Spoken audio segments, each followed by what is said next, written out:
I am standing in the ruins of what was once the most magnificent city in the ancient world, where the echoes of screams still seem to hang in the desert air. This is Babylon, and beneath these crumbling walls lies the story of a man whose name has become synonymous with absolute power and crushing brutality. King Nebuchadnezzar, the ruler who built one of the 7 wonders of the world, yet ordered the destruction of entire civilizations. For months, I've been piecing together the fragments of his life from cuneiform tablets, archaeological evidence, and the terrified accounts of his victims. What I discovered goes far beyond the Sunday school stories of a mad king who ate grass like cattle. The real Nebuchadnezzar was a calculating psychopath who perfected the art of psychological warfare, a military genius who conquered the known world, and a man whose descent into madness was so spectacular that it changed the course of human history. But there's something even more disturbing about history. Evidence suggests that his legendary madness may have been entirely fabricated, a carefully orchestrated deception that concealed the most ruthless political mind of the ancient world. My investigation began when I stumbled upon a set of newly translated Babylonian records that painted a picture of Nebuchadnezzar that contradicted everything I thought I knew about this ancient tyrant. The traditional narrative tells us he was the second king of the Neo-Babylonian Empire, ruling from 605 to 562 BCE, famous for his military conquests and the legendary Hanging Gardens of Babylon. But these documents revealed something far more sinister, a systematic campaign of terror that went beyond mere conquest into the realm of psychological manipulation on a massive scale. I found myself following his bloody trail across the Middle East, from the siege lines outside Jerusalem to the execution grounds of Babylon, trying to understand how one man could orchestrate such widespread suffering while simultaneously creating some of the most beautiful architecture the world had ever seen. The deeper I dug, the more I realized that Nebuchadnezzar wasn't just a conqueror. He was the ancient world's first master of propaganda, a ruler who understood that controlling minds was more powerful than controlling armies. His reign wasn't just about building an empire. It was about reshaping human consciousness itself, creating a new model of absolute authority that would influence tyrants for millennia to come. But as I pieced together the fragments of his story, I began to uncover evidence of a conspiracy that reached into the highest levels of Babylonian society, and the shocking revelation of what really drove this man to become history's most calculating monster. The first clue to Nebuchadnezzar's true nature came from an unexpected source, not from Babylonian records praising their king, but from the terrified accounts of his enemies, preserved in texts that were never meant to see the light of day. Hidden in the archives of conquered cities, I found detailed descriptions of interrogation techniques that wouldn't be out of place in a modern psychological warfare manual. These weren't the random acts of a brutal conqueror. They were carefully designed methods of breaking human will, perfected through years of experimentation on prisoners of war.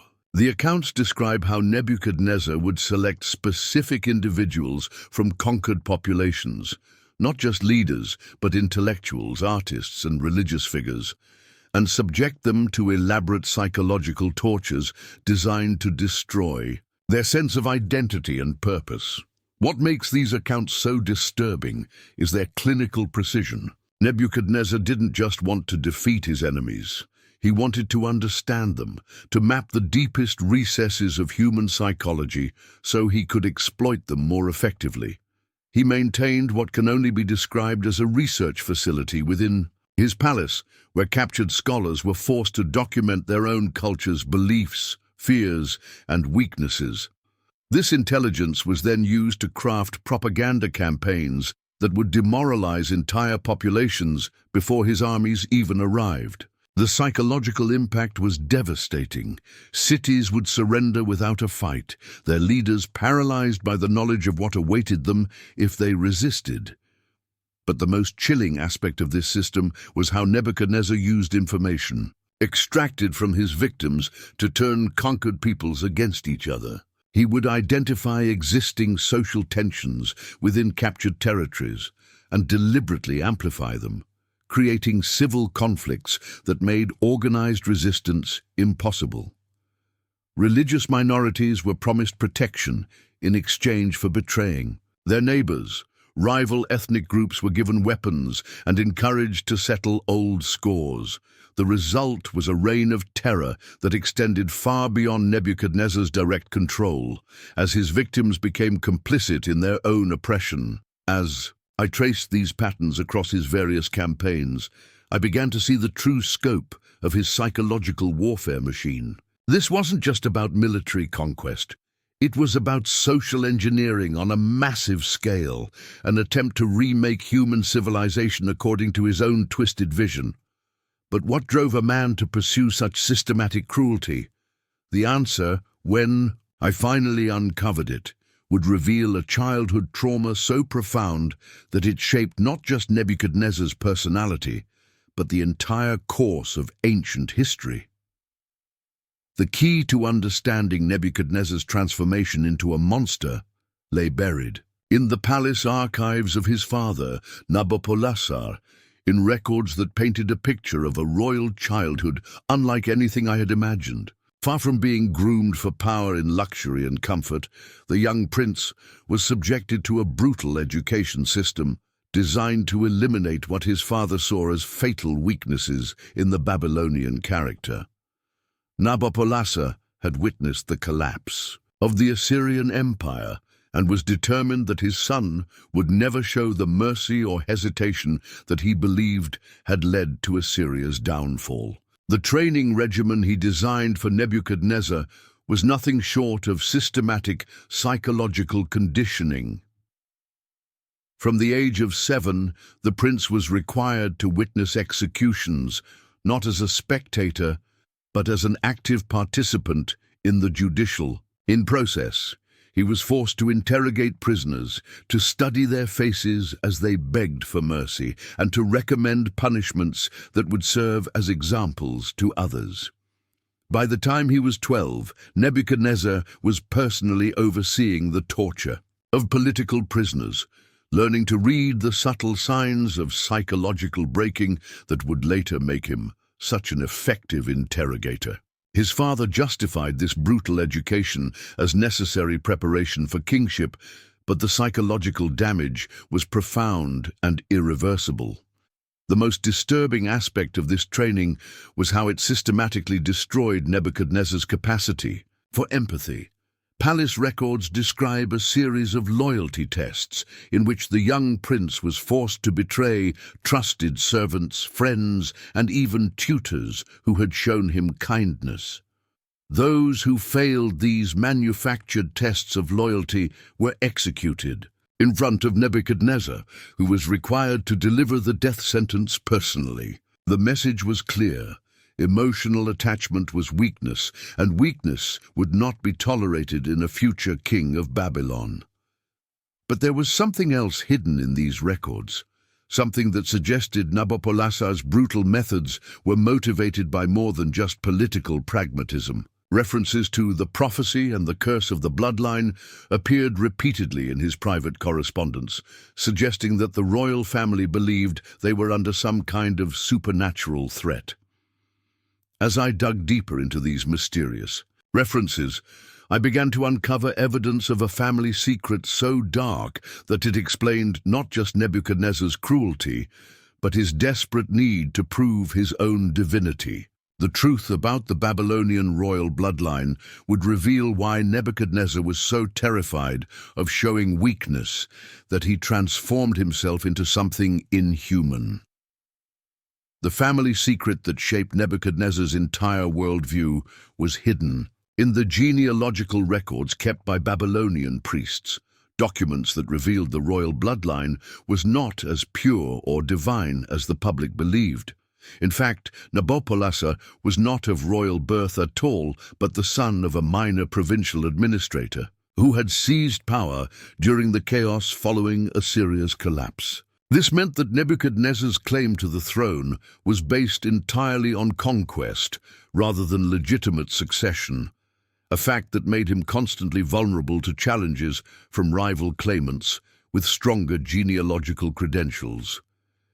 Even more disturbing was what I discovered about the methods Nabopolassar had used to eliminate these potential rivals. The records describe a systematic campaign of assassination that targeted not just direct competitors, but their entire family lines, including children as young as 5 years old. Nebuchadnezzar had grown up knowing that his family's hold on power was maintained through the murder of innocent children, and that his own legitimacy was built on a foundation of lies and blood. This knowledge created a paranoia so profound that it shaped every aspect of his personality and reign. The psychological impact of living with this secret cannot be overstated. Nebuchadnezzar knew that if the truth about his family's origins ever became public, it would provide his enemies with the perfect weapon to use against him. Every act of mercy, every moment of weakness, and every decision that seemed less than absolutely ruthless could be interpreted as evidence that he was unfit to rule. The brutal education his father had subjected him to wasn't just about preparing him for kingship. It was about creating a persona so terrifying that no one would dare question his right to the throne. But the most chilling aspect of this deception was how it affected Nebuchadnezzar's relationship with his own mortality. If his claim to divinity was fraudulent, then his death would not be a glorious ascension to join the gods, but a final exposure of his family's great lie. This terror of being revealed as mortal, as merely human, drove him to increasingly desperate attempts to prove his superhuman nature. The legendary brutality for which he became famous wasn't just sadism. It was performance art, carefully designed to convince both his subjects and himself that he possessed powers beyond those of ordinary men. As I traced the psychological evolution of this tortured prince into the monster he became, I began to understand that Nebuchadnezzar's reign of terror was as much about convincing himself of his own divinity as it was about terrorizing his enemies. But this desperate need for validation would ultimately lead him to make the most catastrophic decision of his career, a choice that would bring him face to face with a power that even his psychological warfare couldn't overcome. The stage was being set for a confrontation that would shatter his carefully constructed image and reveal the broken, terrified man beneath the mask of absolute authority. The breaking point came when Nebuchadnezzar encountered the one group of people who seemed immune to his psychological warfare, the Jewish exiles he had brought back from his conquest of Jerusalem.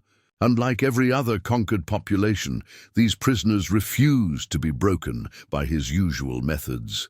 They maintained their religious practices despite brutal persecution, supported each other through the worst tortures, and most infuriating of all, they openly proclaimed that their God was more powerful than Nebuchadnezzar himself. This defiance represented an existential threat to everything the king had built his identity upon. The situation escalated when 3 Jewish officials, Shadrach, Meshach, and Abednego, refused to bow down to a golden statue that Nebuchadnezzar had erected as a test of absolute loyalty. This wasn't just political defiance, it was a direct challenge to the divine authority that formed the cornerstone of his psychological control system. If these 3 men could openly defy him and survive, it would prove to his subjects that the king was not, in fact, a god. The stakes could not have been higher, and Nebuchadnezzar's response revealed the depths of his desperation. He ordered that the 3 men be thrown into a furnace heated to 7 times its normal temperature, not because he wanted them dead, but because he needed their destruction to be so spectacular that it would reinforce his divine image. But when the three men emerged from the furnace unharmed, claiming they had been protected by their god, Nebuchadnezzar faced the first crack in his carefully constructed facade of invincibility. The psychological impact of this failure was devastating, forcing him to confront the possibility that there might be powers in the universe greater than his own. The king's response to this crisis revealed the true fragility of his mental state. Rather than accepting the evidence before his eyes, he began constructing elaborate rationalization systems to explain away what had happened. He declared that the Jewish God was simply another deity in his pantheon, trying to incorporate this challenge into his existing worldview rather than acknowledging its fundamental threat to his authority. But privately, palace records show that he became increasingly obsessed with understanding the source of Jewish resistance, launching investigations into their beliefs and practices that bordered on the pathological. This obsession with the Jewish exiles would ultimately lead Nebuchadnezzar to make a decision that revealed the true extent of his psychological instability. He decided to test his own divinity by challenging the Jewish God directly, setting up a confrontation that would expose not just his fraudulent claims to divine status, but the profound mental illness that his brutal upbringing had created. The man who had terrorized the ancient world was about to discover that the greatest enemy he faced was not any external threat, but the broken psyche that lay at the heart of his own identity. Everything I thought I knew about Nebuchadnezzar's famous madness, the 7 years he supposedly spent eating grass like an animal, was completely wrong. The traditional story, preserved in the book of Daniel and repeated by historians for centuries, tells us that God struck down the proud king with a form of mental illness called lycanthropy, forcing him to live like a beast until he acknowledged divine authority. But the cuneiform tablets I discovered tell a radically different story, one that reveals the depth of Nebuchadnezzar's psychological sophistication and his willingness to sacrifice everything, including his own sanity, to maintain power. The truth is that Nebuchadnezzar's madness was entirely fabricated, a carefully orchestrated political theater designed to survive the greatest crisis of his reign. The confrontation with the Jewish God had indeed shaken him, but not in the way traditional accounts suggest. Instead of driving him insane, it had revealed to him a terrifying truth. There were growing factions within his own court who were beginning to question his divine authority. Spies reported that some of his own generals were secretly converting to Judaism, seeing the protection afforded to Shadrach, Meshach, and Abednego as evidence of a power greater than their kings. Faced with the prospect of a religious revolution that could topple his dynasty, Nebuchadnezzar devised the most audacious deception in political history. He would fake his own divine punishment, appearing to be struck down by the Jewish God, while secretly maintaining complete control over his empire through a network of trusted agents. The madness would serve multiple purposes. It would satisfy his enemies by appearing to show divine judgment against his pride. It would eliminate potential rivals who might try to seize power during his supposed incapacitation, and most importantly, it would allow him to observe his court's true loyalties while appearing completely powerless. The logistics of this deception were staggering. Nebuchadnezzar had to create a complete alternate identity, living in the palace gardens, while trusted actors played the role of the Mad King in public appearances. He maintained communication with his agents through an elaborate system of codes and dead drops, continuing to govern the empire while his subjects believed he was eating grass and living like an animal. The few courtiers who were aware of the deception were bound by oaths that would cost them their lives if revealed. But the most chilling aspect of this elaborate charade was its psychological impact on Nebuchadnezzar himself. The man who had built his entire identity on projecting absolute power was now forced to live in complete secrecy, watching as others took credit for his decisions and policies. The isolation and stress of maintaining this deception for 7 years created a different kind of madness, a paranoid obsession with control that would make his later reign even more brutal than before. He had succeeded in preserving his power, but at the cost of whatever remained of his humanity. When Nebuchadnezzar finally emerged from his feigned madness, he had transformed into something far more dangerous than the tyrant he had been before. The 7 years of secret observation had given him unprecedented insight into the true nature of his court, and he used this knowledge to orchestrate the most comprehensive purge in ancient history. Every person who had shown disloyalty during his supposed incapacitation was systematically eliminated, along with their families and associates. But this wasn't random vengeance. It was surgical removal of every potential threat to his authority, executed with the precision of a master manipulator who had spent years planning his revenge. The purge began with his own generals, the men who had been closest to seizing power during his absence. One by one, they were invited to private audiences, where Nebuchadnezzar revealed that he had been watching them all along, detailing their treasonous conversations and activities with an accuracy that terrified them into confession. The psychological impact of these revelations was devastating. The realization that their supposed mad king had been lucid and observant throughout their period of apparent freedom destroyed their will to resist. Most died begging for forgiveness that would never come. But Nebuchadnezzar's true genius lay in how he used the purge to completely restructure Babylonian society. He didn't just eliminate his enemies, he replaced them with a new class of administrators who owed their positions entirely to him. These new officials were drawn from the ranks of slaves, foreigners, and social outcasts, people who had no existing power base and could never challenge his authority. The traditional Babylonian nobility was systematically destroyed and replaced with a meritocracy of survivors who understood that their continued existence depended entirely on the king's favor. The psychological impact of this transformation on Babylonian society cannot be overstated. The message was clear. No one, regardless of birth or previous status, was safe from Nebuchadnezzar's reach. The king had proven that he could fake madness for 7 years, while secretly controlling every aspect of the empire, demonstrating a level of strategic thinking and self-control that bordered on the superhuman.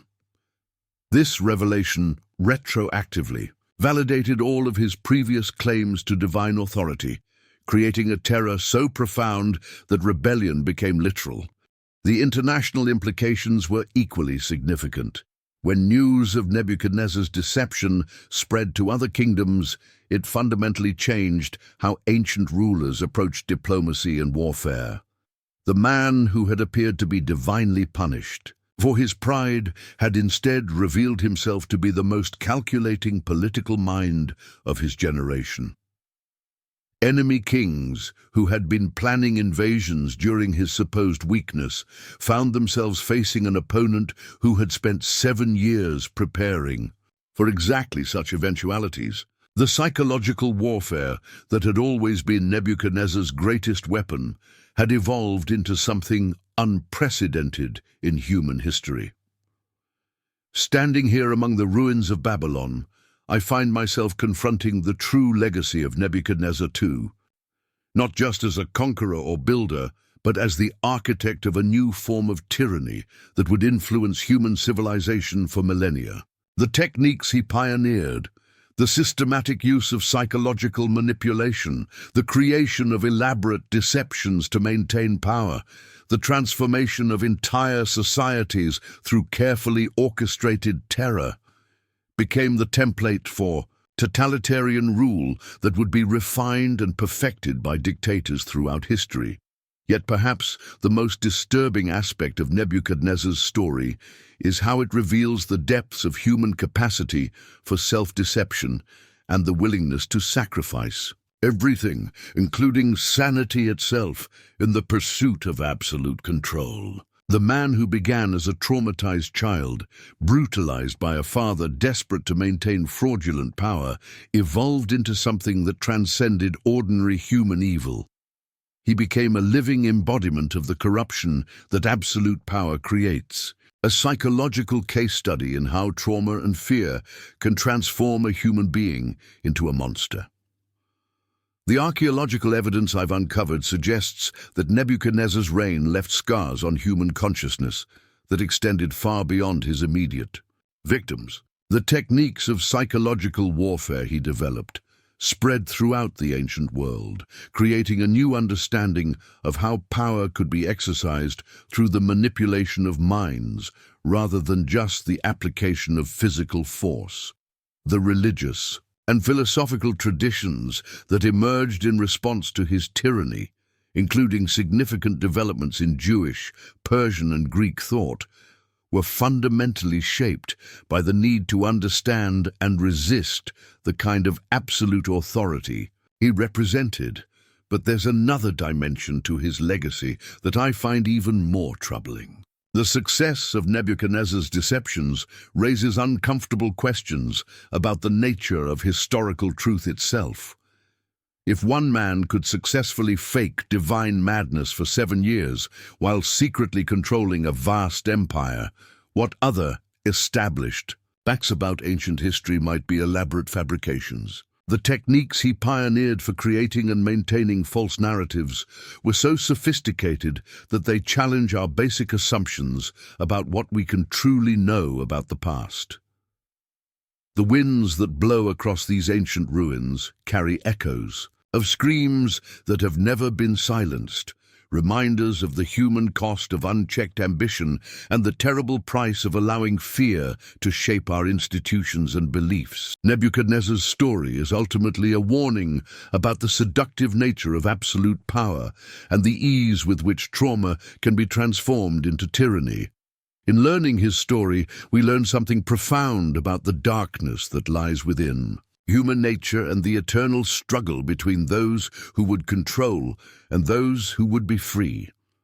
As I walk through the shadows of his crumbling palaces, I'm reminded that the most dangerous tyrants are not the obviously mad ones, but those who maintain perfect rational control while pursuing utterly irrational goals. Nebuchadnezzar understood this truth better than any ruler before or since, and in understanding his methods, we gain insight into the mechanisms of oppression that continue to threaten human freedom today. His empire fell, his palaces crumbled, and his name became synonymous with pride and madness, but the techniques he pioneered for controlling human minds and societies live on, waiting to be rediscovered by each new generation of would-be tyrants. The greatest tragedy of Nebuchadnezzar's story may be that he achieved exactly what he set out to accomplish.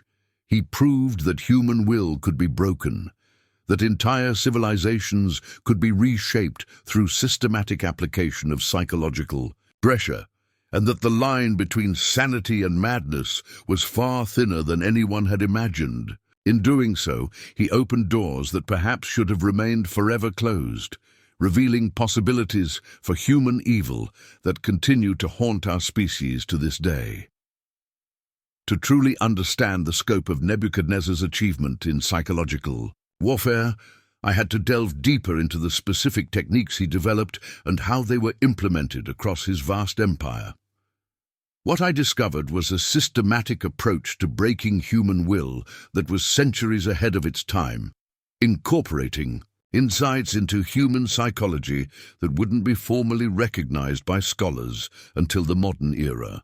The king had essentially created the world's first comprehensive manual for psychological torture and social control, refined through decades of experimentation on thousands of victims. The foundation of his system was what can only be described as strategic empathy, not empathy in the compassionate sense, but rather in clinical understanding of human emotional responses that allowed him to predict and manipulate behavior with devastating accuracy. Palace records describe detailed psychological profiles that were maintained for every significant figure in the empire, including not just political leaders, but also religious figures, merchants, and intellectual influencers. These profiles tracked individual fears, desires, family relationships, and psychological vulnerabilities, creating a comprehensive map of how each person could be most effectively controlled or eliminated. But Nebuchadnezzar's true innovation was in how he weaponized information itself. Rather than simply using intelligence for military or political advantage, he transformed knowledge into a tool of psychological domination. His agents were trained to spread carefully crafted rumors and disinformation that would create the maximum amount of anxiety and paranoia within target populations. These weren't random lies, but sophisticated psychological operations designed to exploit specific cultural fears and social tensions. The most chilling example of this technique was his campaign against the kingdom of Tyre, where he spent 13 years conducting what can only be described as psychological siege warfare. Rather than simply attacking the city's walls, Nebuchadnezzar systematically destroyed the mental resilience of its defenders through a campaign of calculated terror and misinformation. He would allow refugees to escape the city, but only after they had been subjected to carefully designed, traumatic experiences that would maximize their psychological impact when they shared their stories with others. These escaped refugees carried tales of specific tortures awaiting those who continued to resist, but more importantly, they spread carefully crafted stories designed to undermine social cohesion within the besieged city. Nebuchadnezzar's agents had studied Tyrian society in detail, identifying existing tensions between different ethnic groups, social classes, and religious factions. The disinformation campaign was designed to amplify these divisions, creating internal conflicts that made organized defense impossible. The psychological pressure was applied with scientific precision, escalated according to carefully planned schedules designed to break morale at critical moments. Food shortages were artificially created and relieved in patterns that created maximum psychological stress. False peace negotiations were initiated and abandoned in ways that destroyed hope, while creating blame and recrimination among the city's leadership. Even the timing of military attacks was calculated to disrupt sleep patterns and create chronic psychological exhaustion among the defenders. What made this campaign particularly devastating was how Nebuchadnezzar used his own reputation as a weapon. Stories of his previous conquests were carefully embellished and spread through the region, creating a mythology of invincibility that became self-fulfilling. Cities would surrender before he arrived, their leaders paralyzed by terror at the prospect of experiencing the tortures that had befallen others. The actual military component of his campaigns became almost secondary to the psychological warfare that preceded them. The Tyre campaign also revealed another dimension of Nebuchadnezzar's psychological sophistication, his understanding of how trauma could be transmitted across generations. He deliberately structured his attacks to create maximum impact on children, understanding that traumatized youth would grow up to be adults who were psychologically incapable of effective resistance. Families were separated in ways designed to create lasting emotional damage, with children forced to witness their parents' humiliation and parents compelled to participate in their children's punishment. This multi-generational approach to psychological warfare represented a level of strategic thinking that was unprecedented in the ancient world. Nebuchadnezzar wasn't just conquering territories, He was reshaping human consciousness itself, creating populations that would be psychologically incapable of rebellion for decades or even centuries after his death. The trauma he inflicted was designed to be hereditary, passed down through families and communities in ways that would permanently alter their capacity for resistance. The documentation of these techniques in Babylonian records is extraordinarily detailed, suggesting that Nebuchadnezzar and his advisors understood they were pioneering new forms of warfare that would be studied and refined by future rulers. The clinical precision with which they recorded the psychological responses of their victims reads like a modern psychological research study, complete with careful observations about which techniques were most effective against different personality, types and cultural backgrounds.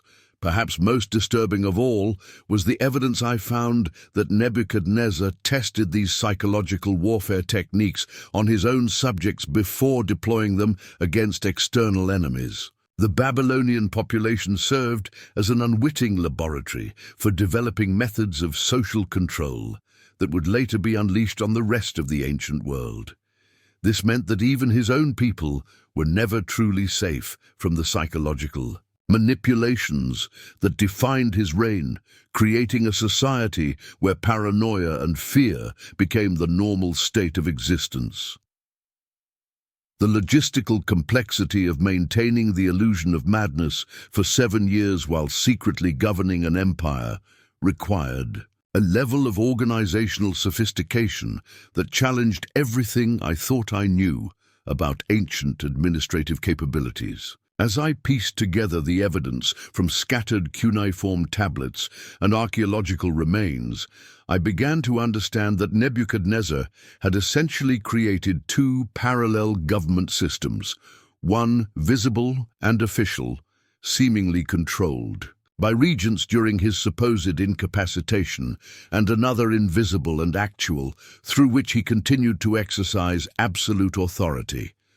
The key to this deception was a network of trusted agents who had been carefully selected and trained years before the fake madness began. These weren't ordinary court officials, but individuals whose loyalty had been tested through extreme circumstances and who possessed the psychological resilience necessary to maintain such an elaborate lie under intense pressure.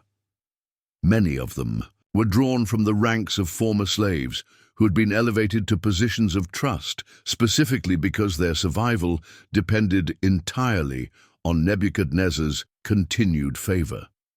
The communication system that allowed the Mad King to continue governing was itself a masterpiece of ancient espionage. Messages were transmitted through an elaborate network of coded symbols embedded in seemingly routine palace activities. The arrangement of garden plantings, the positioning of statues, even the feeding schedules of palace animals all carried hidden meanings that allowed Nebuchadnezzar to issue complex instructions to his agents. The codes were changed regularly according to astronomical calculations that only the king and his most trusted advisors understood, making interception and decryption virtually impossible. But the most remarkable aspect of this system was how it allowed Nebuchadnezzar to gather intelligence about his own court with unprecedented accuracy. While his courtiers believed him to be incapacitated, they spoke freely about their true loyalties, their secret ambitions, and their plans for the future. Hidden listening posts throughout the palace complex allowed the Mad King to eavesdrop on conversations that revealed the genuine thoughts and intentions of people who had spent years hiding their true feelings behind masks of loyalty. The psychological strain of maintaining this deception was immense, even for someone as psychologically hardened as Nebuchadnezzar. Palace records from this period, written in the king's own hand using a secret cipher, reveal a man gradually losing his grip on reality, even as he maintained perfect control over his empire. The isolation required by the deception meant that he had no genuine human contact for years, communicating only through coded messages and brief encounters with heavily disguised agents who could never acknowledge his true identity. These private records show a gradual deterioration in Nebuchadnezzar's mental state that makes his later brutality more understandable, if no less horrifying. The man who emerged from 7 years of self-imposed isolation was psychologically damaged in ways that went far beyond his original trauma. He had proven to himself that he could control any situation through pure force of will, but at the cost of whatever remained of his humanity. The fake madness had created real psychological instability that would define the remainder of his reign. The technical challenges of creating convincing evidence of his supposed animal-like behavior required sophisticated stagecraft that anticipated many techniques later used in theatrical production. Body doubles were employed for public appearances, carefully coached to mimic the physical mannerisms of someone suffering from lycanthropy. Specially trained animals were used to create convincing traces of the king's supposed presence in the palace gardens, while carefully planted evidence suggested he was living in caves and eating grass like cattle. Even more impressive was how the deception was maintained across international diplomatic channels. Foreign ambassadors had to be convinced that the great king of Babylon had indeed been struck down by divine punishment, while simultaneously ensuring that the empire continued to function effectively in international affairs. This required creating elaborate protocols for how a mad king's regents would handle diplomatic negotiations, complete with plausible explanations for why certain decisions were delayed or modified. The religious implications of this deception were equally complex. Nebuchadnezzar had to convince his own priests that he was genuinely suffering divine punishment, while simultaneously maintaining their loyalty and ensuring that religious ceremonies continued to support his ultimate authority. This required manipulating religious doctrine in ways that allowed for the possibility of divine restoration while maintaining the fundamental principle of royal divinity that justified his rule. Perhaps most remarkably, the deception had to be maintained across multiple languages and cultural contexts within the diverse Babylonian Empire. Different ethnic groups had different concepts of madness and divine punishment, requiring customized versions of the narrative that would be convincing to each population while remaining internally consistent. This level of cultural sophistication in crafting propaganda suggests that Nebuchadnezzar's psychological warfare techniques were far more advanced than historians have previously recognized. The economic implications of maintaining this deception were staggering. Resources had to be diverted to support the parallel government structure, while maintaining the appearance that the empire was being governed by regents acting in the name of an incapacitated king. Trade relationships had to be carefully managed to prevent economic disruption that might reveal the true nature of the situation. Tax collection and resource allocation continued at full efficiency despite the supposed absence of central authority, a feat that required extraordinary administrative sophistication. As I studied the records of this period, I began to understand that Nebuchadnezzar's fake madness represented not just a political deception, but a fundamental transformation in the nature of political power itself. He had proven that authority could be exercised invisibly, that a ruler could maintain control even while appearing completely powerless. This insight would influence political theory for centuries, providing a template for hidden authority structures that continues to shape governance to this day. The true scope of suffering caused by Nebuchadnezzar's psychological warfare campaigns becomes clear only when examining the individual stories of his victims, preserved in fragments of testimony that somehow survived the systematic destruction of evidence that followed his conquests. These personal accounts revealed the human cost of his innovations in terror, showing how his techniques didn't just break individuals, but destroyed entire communities' capacity for normal social functioning. The psychological damage he inflicted created generational trauma that affected populations for centuries after his death. One of the most haunting accounts comes from a Jewish scribe named Jeremiah, who documented the systematic destruction of family structures during the siege of Jerusalem.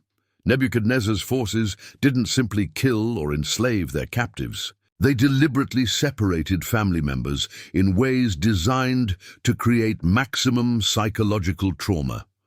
Children were forced to choose which parent would live and which would die, creating guilt and trauma that would haunt them for the rest of their lives. Parents were compelled to participate in the punishment of their own children as the price for keeping them alive.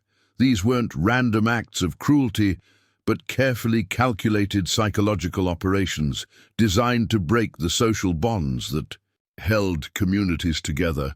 Babylonian records show that teams of specialists studied family dynamics within target populations, identifying the relationships that were most important to social cohesion, and then systematically destroying them. The goal wasn't just conquest, but the complete reconstruction of human society according to Babylonian models of absolute authority.